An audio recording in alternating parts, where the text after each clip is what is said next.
Hello friends, आज आम्ही तुमच्यासाठी घेऊन आलो आहोत रेडी टू मूव्ह मध्ये G+20 स्टोरेजचा मिनी टाउनशिप प्रोजेक्ट, जो की लोकेटेड आहे डोंबिवलीमध्ये आणि त्यासोबतच इथून आपल्याला डीमार्ट, स्कूल, कॉलेजेस 5 मिनिट्सच्या ड्राईव्ह डिस्टन्सवर आहे. तर ही आहे आपली प्रशस्त लॉबी.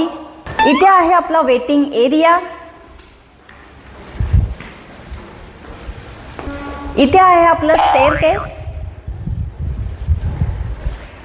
तर चला आपण ह्याचा ॲक्च्युअल फ्लॅटकडे जाऊया.